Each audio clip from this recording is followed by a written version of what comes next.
ஐயையோ! கை செமையா சுட்டுருச்சு. நான் என்ன விஷயம்னு சொல்றேன். அதுக்கு முன்னாடி வந்து பார்த்தீங்கன்னா, அந்த பின்னாடி ஒரு இட்லி குக்கர் இருக்கு. இந்த இட்லி குக்கர்ல நானே கொழுக்கட்டை செஞ்சு சாப்பிடலான்னு செய்யும்போது தான் இது மாரி ஆயிடுச்சு. அதுக்கு முன்னாடி சேனலை சப்ஸ்கிரைப் பண்ணிக்கோங்க. யாரும் சப்ஸ்கிரைப் பண்ணாம பார்த்துட்டு இருந்தீங்கன்னா, எப்படி செஞ்சேன்னு சொல்லிட்டு பார்க்கலாம். ஃபஸ்ட்டு வாட்டர் சூடு பண்ணிக்கிட்டேன். அதுக்கப்புறம் அந்த கொழுக்கட்டை செய்ய வேண்டிய மாவு வந்து கொஞ்சமாக பிளேட்டில் கொட்டிட்டு அதுக்கு வந்து நான் ஹீட் பண்ணி வச்சுருந்தேன். வாட்டர் கொட்டினேன். ஃபஸ்ட்டு ஸ்பூனில் தான் இது பண்ணேன். கஷ்டமாக இருக்குன்னு சொல்லிட்டு கை வச்சேன். கை செமையாக சூடாயிடுச்சு. நெக்ஸ்ட்டு கொஞ்ச நேரம் வெயிட் பண்ணேன் ஆறணும்னு சொல்லிட்டு. ஸோ ஆறணுன்னா லைட்டாக சால்ட்டு போட வந்துட்டு அதனால் சால்ட்டு போட்டு திருப்பி வந்து கையில் வந்து பிசைஞ்சிட்டு இருந்தேன். லைட்டாக சூடாக தான் இருந்துச்சு, நான் பிசைஞ்சிட்டேன். ஸோ அதுக்கு முன்னாடி வந்து இட்லி குக்கரில் இருக்க தண்ணியை வந்து ஹீட் பண்ணுறதுக்காக அடுப்பில் வச்சாச்சு. அதுக்கப்புறம் கொழுக்கட்டை மாவு வந்து கையில் பிடிச்சி நல்லா ஷேப் பண்ணி ஒன்று ஒன்றா அந்த இட்லி குக்கரில் வந்து அடுக்கி வச்சிட்டேன். ஸோ ஏன்னா வேக வைக்கணும்ல, ஒன்று ஒன்றா அடுக்கி வச்சுட்டு ரெடியாக வந்து அந்த இட்லி குக்கரையும் க்ளோஸ் பண்ணியாச்சு. க்ளோஸ் பண்ணிட்டு ஒரு 10 மினிட்ஸ் கழிச்சு பார்த்திங்கன்னா செமையாக ஏர் வந்துச்சு.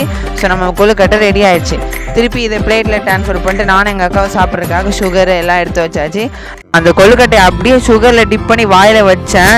திருப்பி வாயில் செம சூடு. ஆனால் வேறு லெவல் டேஸ்ட்டு. ட்ரை பண்ணி பாருங்கள். ரொம்ப ஈஸி. நான் செஞ்சது பார்த்தாலே நீங்களே செஞ்சுக்கலாம். அதுக்கப்புறம் நம்ம சேனலில் ஒரு ஷார்ட் ஃபிலிம் இருக்குது, பார்க்கணும். அந்த ஏர் மார்க் காட்டுற ஆப்ஷன் தொட்டு பாருங்கள்.